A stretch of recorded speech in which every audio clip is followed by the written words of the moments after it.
Hello everyone. आज का हमारा सवाल है weight of the two moles of the organic compound which is obtained by heating sodium ethanoid with sodium hydroxide in presence of calcium oxide.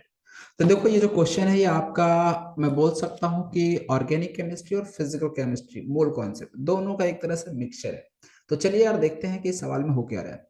Weight of two moles of organic compound which is obtained by, हम यहाँ पे उस organic compound का weight calculate करना चाहते हैं जो कि ऑब्टेन कैसे किया जा रहा है by heating sodium ethanoid. Sodium ethanoid का स्ट्रक्चर होगा C2H5ONa, या इसको हम इस तरह से भी लिख सकते हैं CH3COONa। ये आपका सोडियम ये COONa आएगा, CH3COONa। ये सोडियम इथेनॉइड है, इसको हम हीट कर रहे हैं और हीट भी जो कर रहे हैं वो किसके प्रेजेंस में, sodium hydroxide in presence of calcium oxide यानी NaOH प्लस CaO। तो यार देखो ये एक बहुत ही इंपॉर्टेंट रिएक्शन है ऑर्गेनिक केमिस्ट्री का।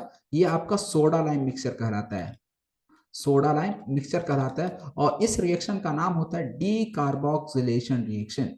इस रिएक्शन का नाम क्या होता है, डी कार्बोक्सिलेशन रिएक्शन। जिसमें क्या होता है कि जो sodium salt of carboxylic acid ले रहे हैं ये आपका अल्केन में कन्वर्ट हो जाता है। और खास बात इस रिएक्शन में ये है कि जो प्रोडक्ट मिलेगा उसमें आपको एक कार्बन आइटम कम मिलेगा, मतलब ये CO2 यहां से रिमूव हो जाता है। डी कार्बोक्सिलेशन का मतलब भी होता है रिमूवल ऑफ CO2, यानी यहाँ से CO2 जो था ना इस सॉल्ट में, ये CO2 गायब हो जाता है। तो यहाँ पे आपको CH4 मिलता है प्लस एक बाय प्रोडक्ट के तौर पे Na2CO3 मिलता है। तो जो ऑर्गेनिक कंपाउंड आपको ऑब्टेन हो रहा है, तो यहाँ पे कौन सा ऑर्गेनिक कंपाउंड ऑब्टेन हुआ है, CH4 हुआ है। तो यहाँ पे जो CH4 हुआ इसका वेट ऑफ टू मोल्स बताना है। सवाल समझ रहे हो? एक बार फिर से मैं सवाल रीड कर रहा हूँ जिससे कि आपको अच्छे से समझ आए। Weight of two moles of the organic compound, यानी ऑर्गेनिक कंपाउंड के दो मोल्स का वेट क्या होगा ये आपको फाइंड करना है। और ये ऑब्टेन कैसे किया जा रहा है, which is obtained by heating sodium ethanoid with sodium hydroxide in the presence of calcium oxide.